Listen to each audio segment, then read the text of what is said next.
evening, everybody. My name is Peter Cohen, and I just say a couple words to introduce tonight. I'm on the steering committee for UrbanIDEA. Christina Laghi is on the steering committee for San Francisco Vision, and our two organizations sort of co-producing this forum this evening. And thank you very much for being here. There's a lot going on, so taking time out on any evening during this period of time takes a lot of effort. So a couple of house things before I forget, because that's part of my responsibility. Restrooms are through that door to the left. What else was I supposed to talk about? The way we're going to do questions, we'll try to reserve a good half an hour for conversation, is on these little index cards if we can, and they are floating around or on your chairs. And Rachel, if you would raise your hand, is going to walk around and collect cards and give them to Rose. So if you have a question, please fill out the card. And then also if you want to drop $1 or $2 or $100 into the little jar back there, it'd be great. There's no money that San Francisco Vision or UrbanIDEA collect for anything, so we kind of bring this to you. Let me tell you very briefly about UrbanIDEA, and I'll turn it over to Christina to talk about San Francisco Vision and introduce our guests. I work in affordable housing. My day job, if you will, is with the Council of Community Housing Organizations, CHOO. And a lot of folks, Carl Bartel and other folks in the room have been saying for years, we need like a sort of a progressive think tank. We need to be able to have a space to have conversations and dialogue and dig deeper into political issues and political education and do some research and discuss things. And I tell you, it's a lot harder to do than it sounds, right? The other side is a ton of money, and they can get access to things. So UrbanIDEA's genesis a couple of years ago was to try to at least get something going, and we've been primarily focusing around forums like this during the ballot season or special topical forums. And it's one place to bring folks together and, again, try to get a little deeper education, a little bit more political thinking, and to hear from usually folks who are, kind of a little bit on the center left, of where we can take our kind of our agenda and our vision. So that's what we've been trying to do, and it's if you will, one piece of the puzzle, and that's what UrbanIDEA is about. So let me turn it over to Christina Laghi. Welcome to the Mission Neighborhood Mission Neighborhood Centers. They've been here for several years, a nonprofit that serves the Latino community, seniors, youth, and the various members of the Latino community. So welcome to the Mission, and welcome to Mission Neighborhood Centers. My name is Christina Laghi, and I work currently at the Mission Neighborhood Resource Center as a case manager working with the homeless. And so I'm very interested to hear what this panel has to say about some of the upcoming propositions, especially Proposition Q, and just the general atmosphere and attitude of the city towards the issue of people living without housing in San Francisco. So I think over the past year, a lot of us were feeling a lot of the frustration many of us are feeling, seeing some of our close friends lose their homes and moving to the East Bay or out of the state in many instances. Now, of course, we're seeing the displacement of a lot of businesses that many of us held dear. Modern Times, as many of you might be aware, is on the verge of closing, probably will be closing their doors in November. So a lot of small bookstores and just other businesses, cafes and restaurants that we have known and have really built the character of San Francisco have closed their doors. A lot of artists and writers and poets, painters that we know have left the city. So San Francisco Vision came together as a group of us. I guess many people were meeting at Canessa Gallery in North Beach. So many of you go back even before I joined. And the vision, I think, of San Francisco Vision was just to try to create a progressive place where people can learn about the issues, talk, vent, and that sort of thing. So what we are realizing is that we have a lot in common with UrbanIDEAs. We hosted about 4 forums last year, and so we're talking in 2017 of possibly joining forces because there's so few of us, and so that might be the way to go. So we're really glad to see all of you here, And I wanted to point out a couple of San Francisco Vision Steering Committee members, Tony Robles, who works at Senior Disability Action, and David Talbot, who many of you know, the author of Season of the book. So that being said, I'd like to introduce folks. Rose Aguilar will be our moderator. Thank you, Rose, for being here. Julie Levick-Madding. How many of you follow Vanishing SF? So she's the person behind the curtain, I guess. And Sana Salim, 48 Hills. She's participating in a couple of our panels this year. I forget your name. Isabel Yu, Sing Tao. And she also was a volunteer for Eric Marr and has been covering City Hall for some time, so we're really happy that you're here. And how can I forget your name? I'm nervous. Joe Fitz, very good. Sorry, guys. Sorry, Joe. I'm glad I'm not a public official anymore because I can only imagine how he'd cover me. Anyway, that being said, I'm glad you're all here, and prepare your questions and enjoy. Thank you. So you all have question cards. We'll take those in about an hour. And I host Your Call, which is a daily radio show on KALW from 10 to 11. Once we learned that we were voting on 42 props and measures, we decided to extend Thursdays an additional hour to tackle all of these issues. So on Thursdays from 11 to noon, we're specifically focusing on California and the Bay Area. Supervisor Scott Wiener was on last Thursday, if you want to tune in for that, from 11 to 11:40. State Senator Mark Leno will be on tomorrow from 11 to noon, and then Supervisor Jane Kim will be on on the 20th, from 11 to 11:40. So we've had debates on a number of propositions. We've had conversations on measures. We're following the money on every show because actually I'm pretty much starting every conversation with that question these days because there's so much money exchanging hands. And sadly, we're to the point where a lot of people are voting based on who's funding the measure and the prop. They don't even know what it is. It just depends on the funders. So that's the reality that we're facing. And I just want to elaborate on our panelists' titles tonight so you know where they're coming and the work that they do. So Julie Levack is a writer in San Francisco and, as you know, the creator of Vanishing SF, a social media campaign. If you haven't checked it out on Facebook, I highly recommend it. She has her nose to the ground and posts stories about so many different things that are so important in the Bay Area, from the closure of bookstores to following the money. Julie is working on a book about the effects of environmental trauma on immunity. And then we have Sana Salim, and she is an amazing reporter with 48 Hills. She covers homelessness and police brutality. 48 Hills is another must-read. It's a nonprofit progressive news outlet that was founded by former Bay Guardian editors, including Tim Redmond. Isabel Yu is a reporter with Tsingtao Daily. She covers local politics and news that impacts the Chinese community in the Bay Area. Tsingtao Daily has been in the area since 1975.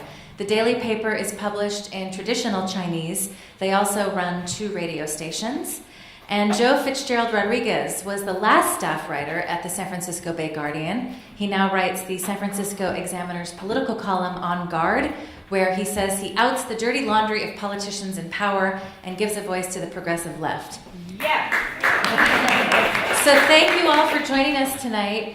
I took a flywheel over here, and I love talking to the flywheel drivers about Uber and Lyft, and the fact that their salaries have, for the most part, been sliced in half because of what we're facing. And he asked me a question. It's going to be my first question for you, Joe. Where's the mayor? What is the mayor doing right now? We never hear from him. In general or on flywheel? No, in general. In general. Well, at this point... If you could move the mic close. Sure, sorry. At this point, it's generally considered that the mayor's endorsement is, I hate to sound dramatic, but almost a kiss of death to certain candidates and measures. So the rumor is, and the rumor has it, that a lot of candidates have asked him to back off, though he has recently endorsed Asha Safai in District 11 for some reason. And so, his popularity is very low. So seeing the mayor out there on the campaign trail for a number of these issues may not actually benefit them and may not benefit the people who are campaigning. Joshua Arce is a great example of this. I mean, he's been pretty heavily lambasting in District 9, Mission and Bernal here, pretty heavily lambasting Hillary Ronan for her record and for being with David Campos and working in Supervisor David Campos' office. But as part of painting what came before as bad, that's got to kind of include the mayor. And in some of his statements, I've seen him distance himself from the mayor a lot. So right now, the mayor is a person non grata. Yeah, you're all starting to get the flyers, right? You're going to be bombarded. I haven't seen the mayor's name on any of these measure flyers. So let's start off with a big question. When we look at what's on the ballot in San Francisco, there's so much. So much will determine the political direction of the city. Will the mayor's allies have the majority, or will the progressive bloc have the majority? We've got 25 local measures, including RR, which is a $3.5 billion BART bond. But these measures are affecting housing, city hall spending, infrastructure funding, taxes, policing, government oversight, the balance of power in city hall, and elections. So Julie, in your opinion, what's really at stake for the future of San Francisco on this ballot? Oh, well, that's a really big question. And a really long one. The answer's really long. I started doing Vanishing SF 3.5 years ago, more than that, I think. And it was just at the nexus when the mayor was still a really popular guy. Ron Conway was not the devil. A lot of the photographs that you saw in the Daily News were these sort of really cheesy development pics, like something out of The Wire with Mayor Lee and the shovel and the buildings going up and the cranes in the background. And you don't really see that so much anymore. The news has really changed. The news has changed across the world, I think, and we're really obviously a lightning rod because we're really sort of ground zero for inequality in the land of the new billionaires. And what I see is that people are scared all the time. And I don't see that changing. I don't see that changing over time. I see it growing worse. And I think what's really at stake right now is do people really feel like they're a part of the city, or are they hanging on in the state of panic, just waiting to get kicked out and praying that they don't? Most of the people who are losing homes are seniors because it's so profitable to go into a building where people have been living for 30, 40 years and kick them out and flip it. So a lot of the new homeless people that we're seeing on the street are seniors. And I hope, indulge me for just a minute. One of the things I like to do, a little relaxing habit, is to look at the waiting list for short-term shelter.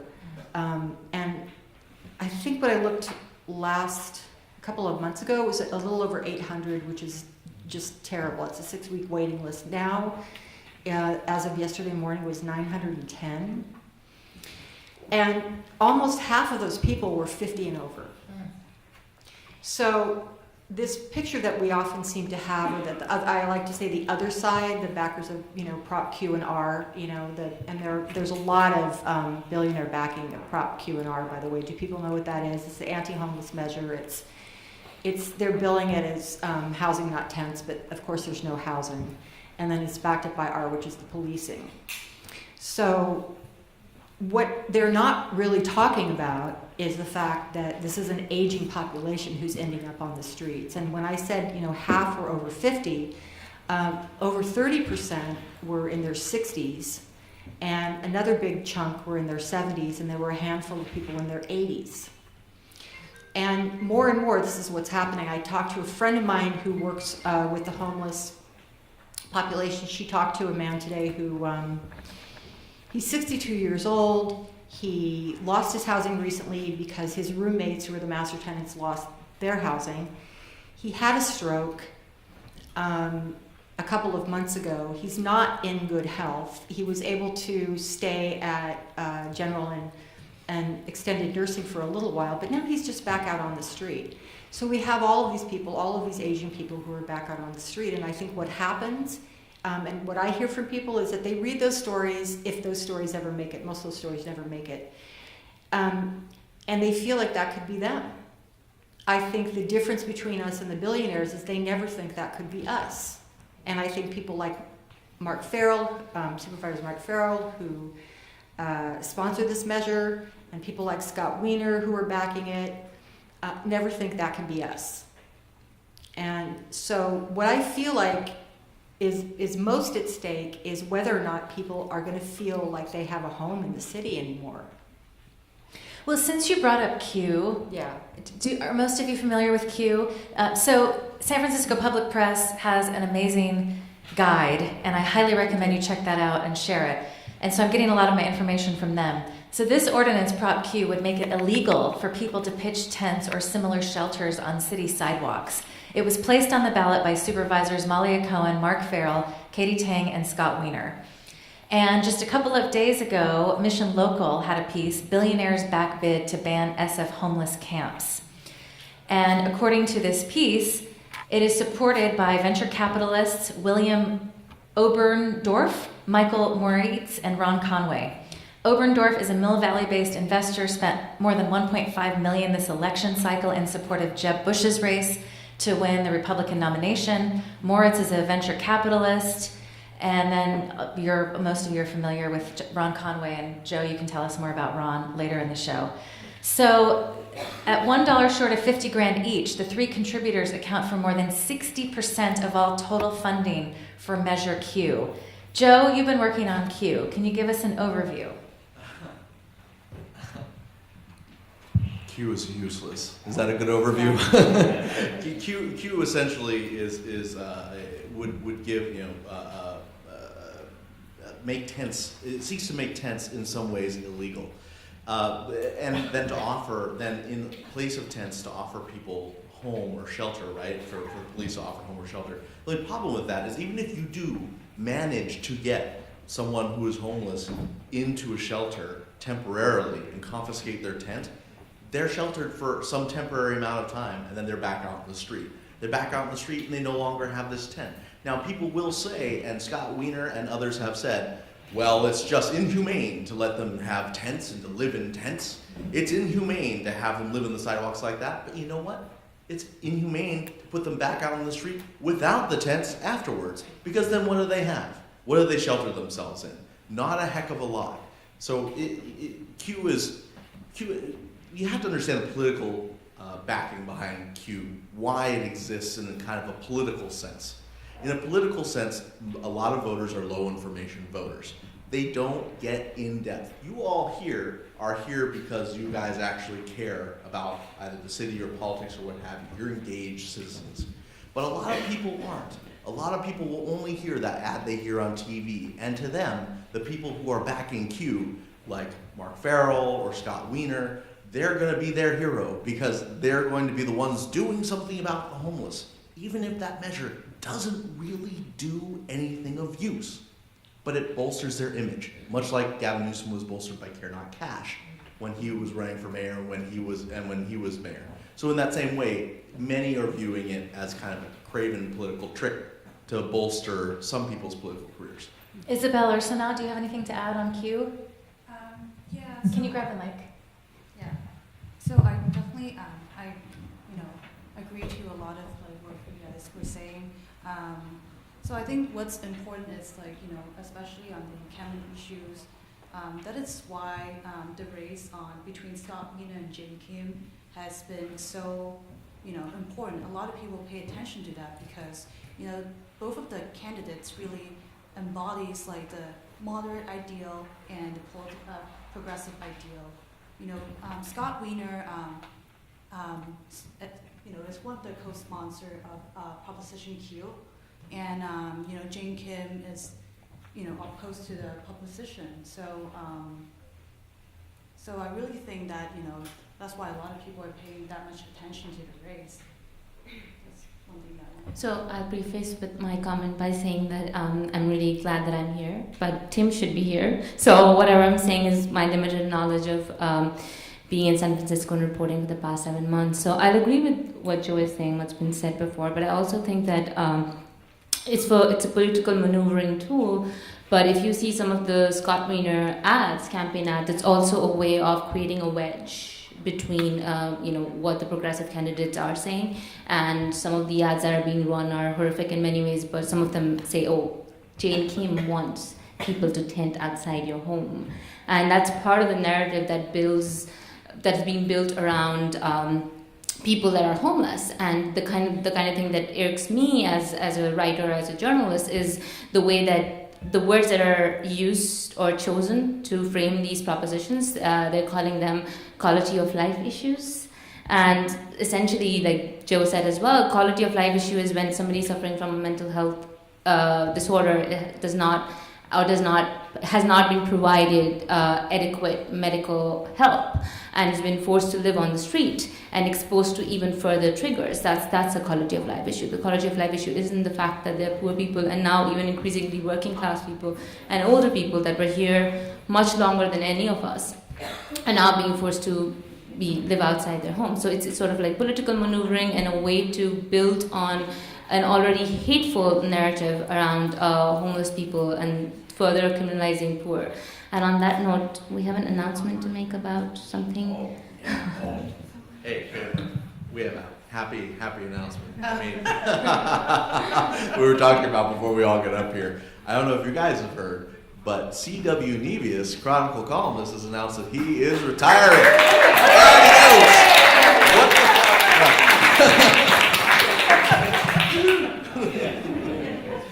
It's like Christmas and New Year's and Hanukkah all wrapped together. Julie, you had one more thing to add on Q. Yeah, I just wanted to say that, let me grab this here, that you look like a pretty well-informed audience. I guess you're the real hip crew, but so you already know that San Francisco is one of the meanest cities in the nation, and that it's widely regarded as one of the meanest cities in the nation as it comes to homelessness, and that's also been Scott Wiener's issue. You know, he was the author of the Sit Lie Law, and thanks to him, largely, and his allies on the Board of Supervisors, there were 27,000 citations given out to homeless people last year, and most of those were for resting. That's the other aspect of this too, is that with the additional criminalization is that people get weighed down in citations that then become criminal records, because when you're homeless and you're struggling with that host of issues, it's very difficult to remedy what for some of us may be a very easy course. And then people have this legacy, this criminal legacy on top of not being housed, so that if housing actually does at some point come around, it's going to be very difficult to secure that housing. On Q, those who officially oppose it, Supervisors John Avalos, Eric Marr, and Aaron Peskin, San Francisco Public Defender Jeff Adachi, and Paul Bowden, Executive Director of the Western Regional Advocacy Project. And so since we're talking about Q, the other measure that would affect people on the streets is Prop R, which would create a neighborhood crime unit within the police department. It would direct the police department to create a unit focused on making neighborhoods safer and improving the quality of life. And this is according to the people who proposed this. Mayor Ed Lee, Supervisor Scott Wiener, Malia Cohen, Katie Tang, and Mark Farrell. Wiener wrote the official proponent argument, and Supervisors John Avalos and Eric Marr, Jeff Adachi opposed this. Who's been writing about Prop R, and what can you tell us? I haven't been writing about it necessarily, but I can lead us off. I mean, I was just in an endorsement meeting with Scott Wiener and our paper at the Examiner, and we were talking a bit about our. It requires some constant level of police work address these kind of quality of life issues. If one were perhaps more skeptical progressive, you might say that around this election, quality of life issues like car break-ins, crime, homelessness, and housing are kind of the things that are going to spark a voter's mind the most, and that might be some kind of a push behind this. But essentially, it would in law kind of enshrine a certain amount of police work that needs to be around these quality of life issues. Now, some people might say that's great. I think just one kind of very wonky concern with that is that once you put something on the ballot and enact it as law. The only way to rescind it is by another act of the ballot. So you essentially hamstrung the police into saying this much amount of your work must be to this, and they would be beholden to that. And just from a plain kind of like law, just from a legal standpoint, that can be problematic. Is anyone else doing reporting on Prop R? Yeah, I would just say that it's really a companion piece to Q. That's what it really is. And I think that's where the impetus is in terms of the backers and the kind of pressure that they're responding to from specific residential voters who just want to see a clean street. They just want to see steam cleaning come out and make people disappear. And so that's kind of the machine that's going to make it happen. And just to say, I know I mentioned a few times the idea that some things are just pure political poison. Like there's sometimes a balance. Some political issues, some ballot measures can be partially politically motivated. You could get a political benefit and still have a real benefit for the city. Like the one that Scott Wiener has been pushing is one around trees. You see someone going here just walking who is quite into that. And having the city take care of trees could be quite beneficial to people. And but it would net Scott Wiener perhaps some shine from having been an advocate for it. And that's perfectly fine. There's some things that we can all agree on that would be beneficial for the city that also are politically beneficial for the people backing them. That's not in and of itself bad, but when it has no kind of meat to it, like I would say Prop Q with the homeless, that's when things get problematic. And so since Prop E is not really getting much attention, we'll give a voice to the trees. Prop E is a charter amendment that would make it City Hall's responsibility, once again, to maintain trees and surrounding sidewalks, the care obligation of which had recently transferred to private property owners. A lot of property owners didn't know that they were in charge of their trees. It can be expensive, and a lot of people complained. And the board voted 11-0 to put this initiative on the ballot. So Prop E is probably going to pass. Sanal, why don't you jump in? You have been working on a number of props, D, H, L, T, M. We'll talk about those later, but why don't you give us your overview of the significance of this election and what it means for the future of the city? When we talk about some of I'll touch upon some of the props that you mentioned, DHLTM, and I'll definitely bring on the mnemonic that Tim used to explain them to me, which has definitely helped limit the mayor. I think that these 5 propositions are really important in terms of how they impact governance in the city. But more importantly, there doesn't seem to, if you look at just as a learner, and I'm both learning and reporting about the city.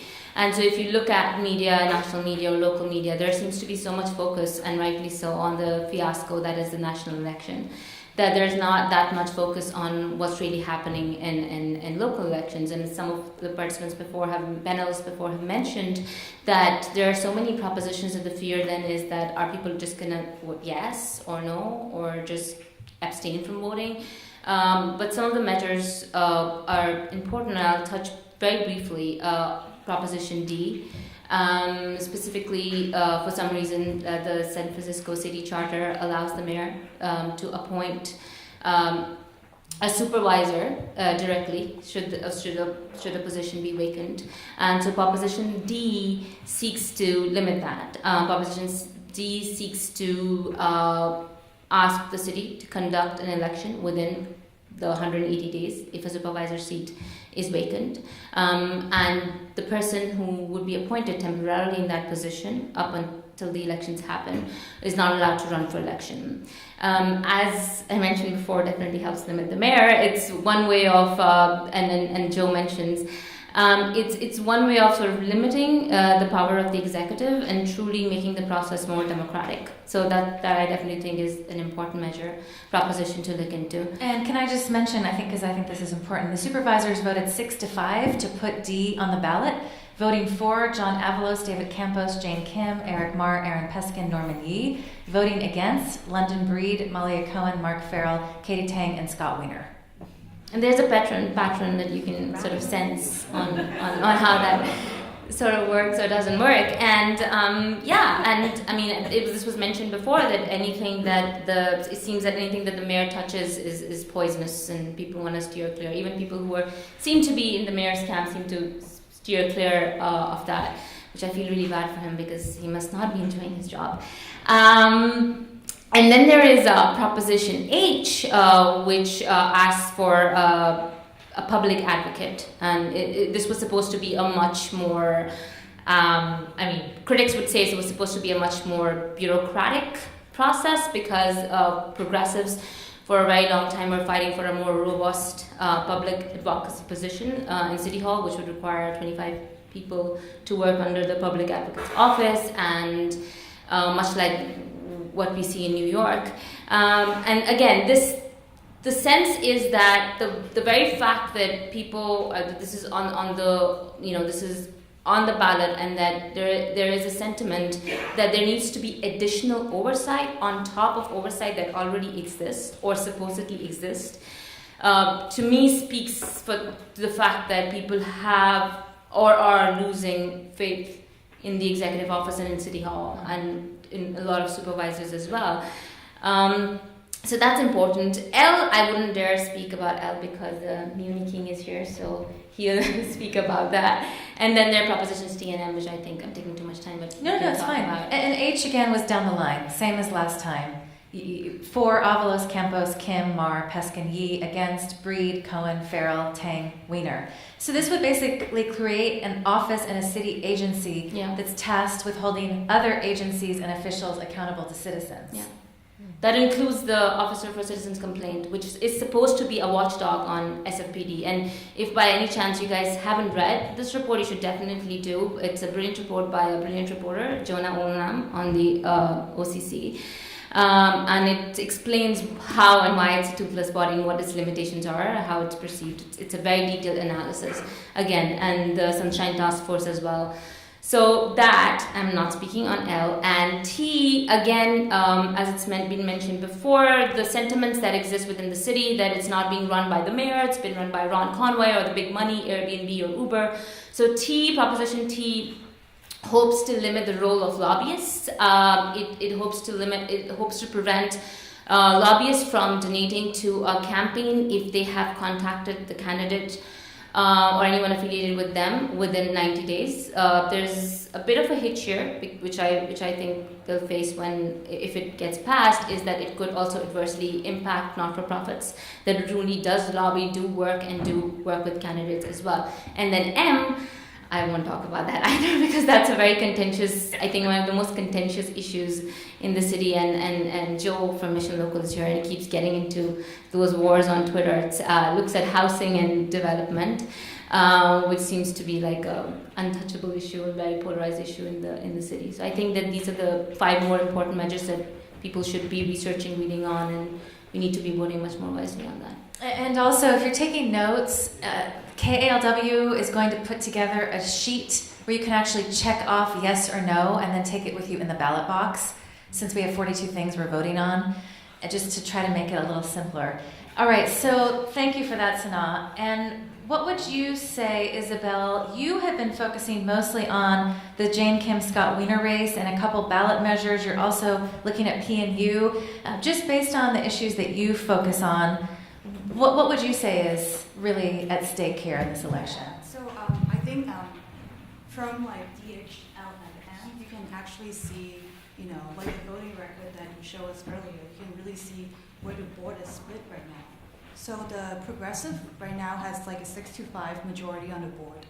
And this election, on top of the 24 ballot measure and the regional board bond, we also have 6 of the odd number supervisory districts up for an election, and 3 of them open races. So I think this election is really going to shape the future of San Francisco politics, and so pretty much 8 out of the 11 districts have something going on. So after this election, we are very likely to see a lot of new faces on the board, and so I think it's really important if whether or not if the moderate of the or the progressive will get the majority on the board. And how's it looking right now? How's that looking? Mhm. That's a really hard question to answer. I mean, I guess I would say is a lot of like a lot of the races is also tying to the ballot measures that you mentioned earlier, and especially with D, that's going to take away the power of the mayor's appointment with either Scott Wiener or Jane Kim are going to state senate. So the mayor is going to appoint someone in either District 6 or District 8. But if Prop D passes, then whoever the mayor appoints cannot run in the next election. So that's a really key factor to the DHLM proposition. But one thing that I'm gonna add about the mayor. So I know you guys. I mean, a lot of people has like really unfavorable opinions about the mayor. With so much going on the housing crisis, the homelessness issues. There has been a recall effort going on trying to remove the mayor.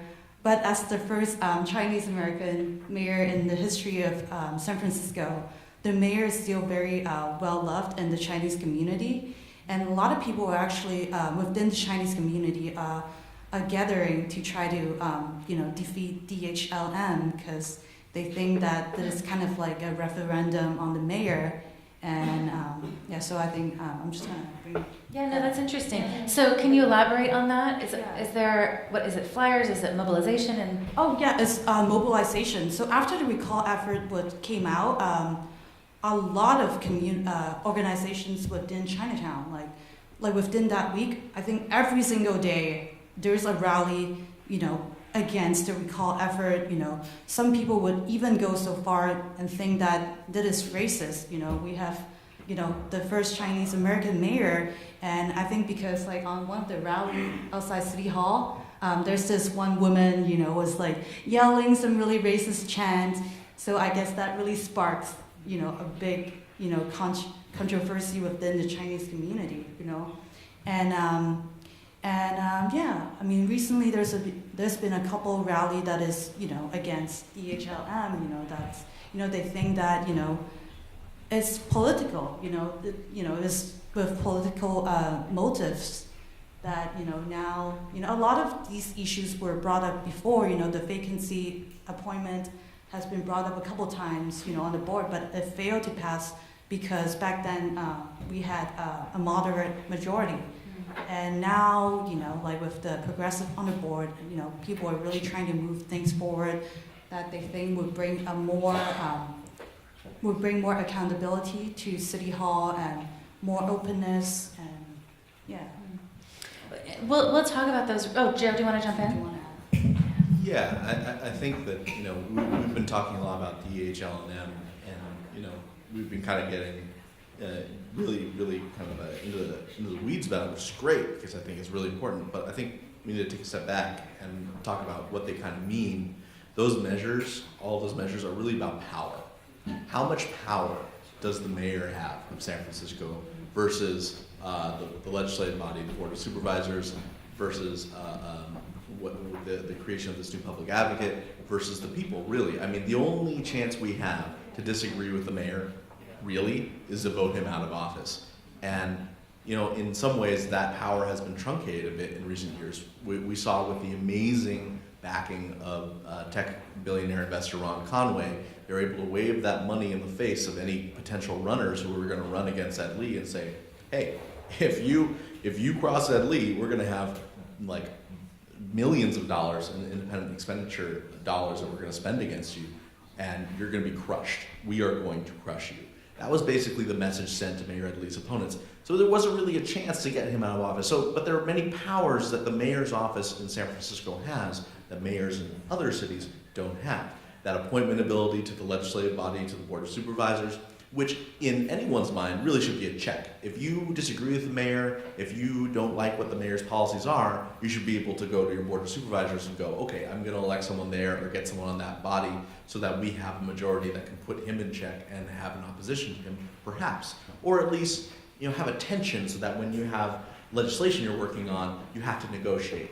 Like, there's been a lot of legislation. I mean, we would see the affordable housing one where the moderates essentially forced Peskin and Kim to have to kind of make sure that the percentage of affordable housing created in this affordable housing measure was at a certain level. That came out of the push and pull between the moderates and the progressives, this kind of like tension of opposing viewpoints, which is healthy in democracy. It's healthy in democracy to have people who disagree and who have different views.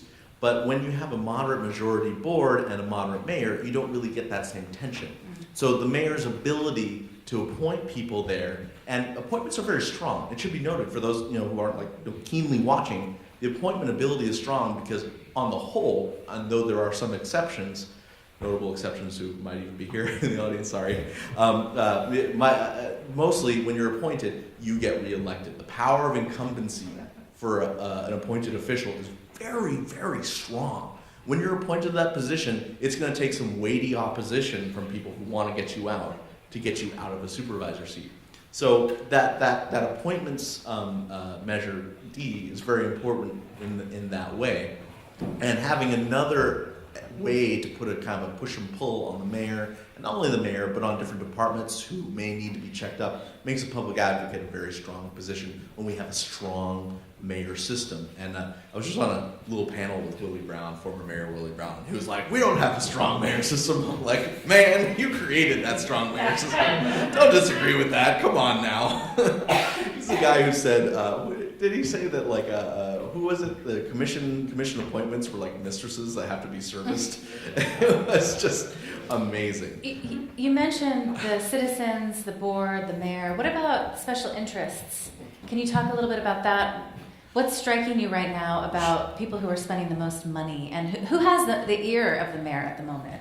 Yeah, unfortunately, I have to say, my best way into who had the ear of the mayor was, God may she rest in peace, was Rose Pack. She was one of my, I could say it now that she's gone, she was one of my better sources to talk about that kind of thing in a frank, candid manner, which I published many times. It's no secret. She was able to talk pretty freely about the people in the immediate circle around the mayor.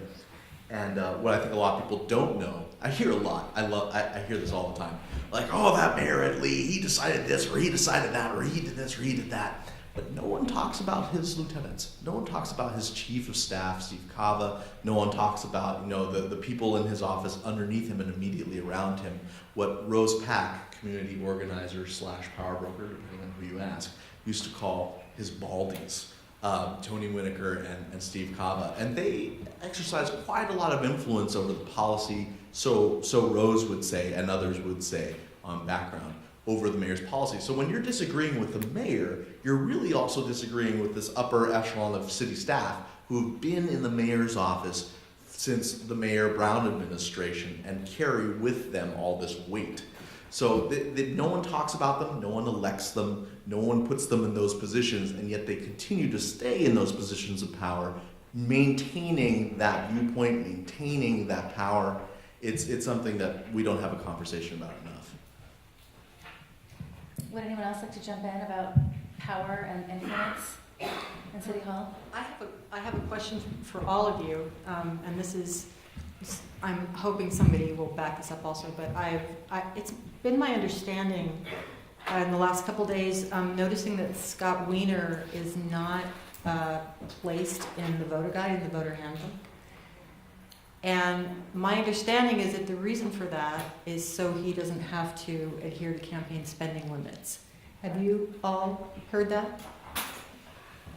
I'm not sure what's going on, but I saw an email sending out from the campaign yesterday or the day before saying that there's been, they have left out some information regarding him, like in the voters guide, and they're adding it back on, but I'm not sure which part was he talking about. But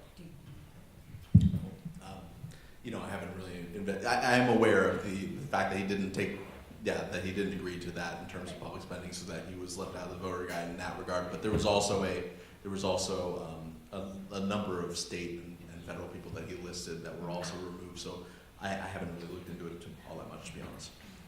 Same here. I haven't looked into it to confident. I'm I not. know the answer. I know the answer if you want it. Thank you. John back there, Mr. Gollinger. He seems to know. I got my ballot handbook today. There are actually two different things for the Scott Wiener ballot handbook. One, as you said, Julie, is if you are running for state legislature and you don't take the spending limit, so you can spend unlimited, you don't get to put your candidate statement 200 or 300 words in the ballot pamphlet. So only Jane Kim has her candidate statement because she took the limit. Scott Wiener is just blank.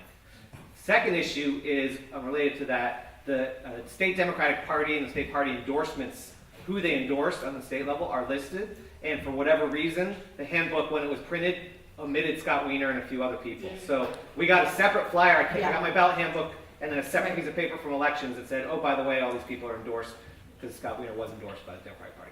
So, Right. That highlights him a little bit more, I would imagine. Yep. So that says a little bit about the money and who's behind what. Another thing I noticed just a bit ago, has anyone seen the ad stating that, I mean, these ads obviously are really ugly coming out of the Wieners Camp, and there are so many. But has anyone seen the ad saying that Jane Kim does not support housing? Yeah. You've seen that? So it's not just that she wants tents on the street. Obviously, Jane Kim wants tents on the street, right? She doesn't want people in housing. And that's pretty much as far as it gets. I mean, that is the information that most people are getting.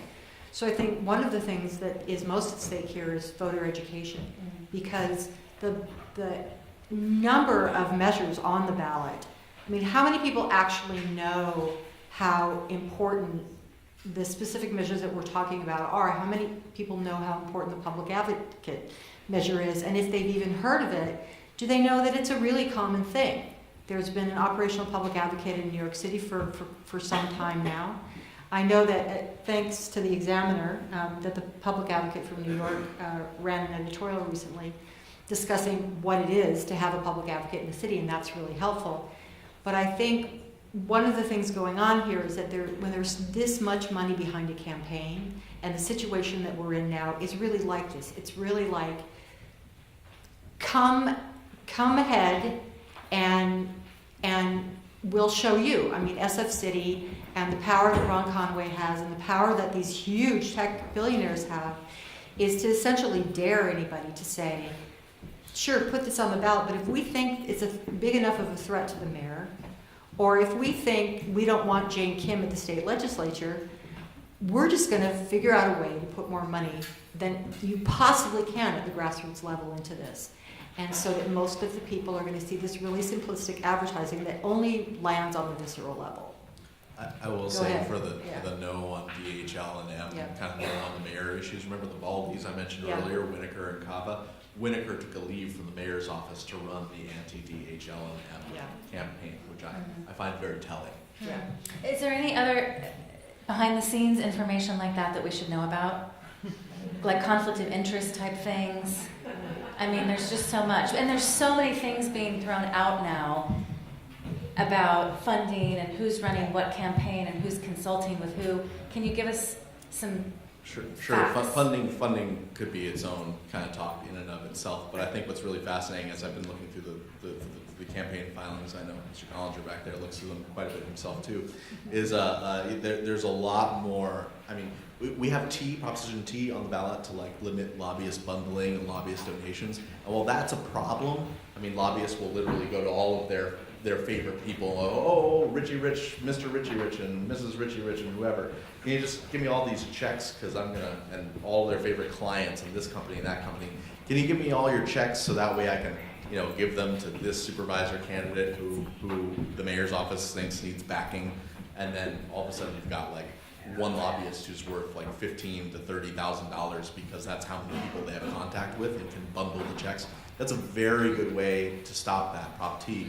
But at the same time, we have this really huge problem with independent expenditure committees, kind of like, kind of Citizens United-esque, kind of like large committees that can take all sorts of money, and there you see them like nesting donations into other committees, like Progress San Francisco, which is a state level, i.e., okay, goes into the local IE, which then pays $100,000 to the RFK Democratic Club. And then all of a sudden, the RFK Democratic Club is the one sending out flyers on behalf of moderate supervisors Marjon Philhauer and Joshua Arce, and it's like, and then on the flyer, you, the voter, see RFK Democratic Club. Wow, my little local club really loves these guys. But instead, when you look at RFK Democratic Club's filings, they've got a $100,000 donation from an IE that itself got a $100,000 donation from a different IE that itself has lots of donations from Conway and from different tech moguls that Conway has called up and say, hey, can you give $100,000? So it's like this kind of like, you have to be us in order to figure out where all that money is coming from.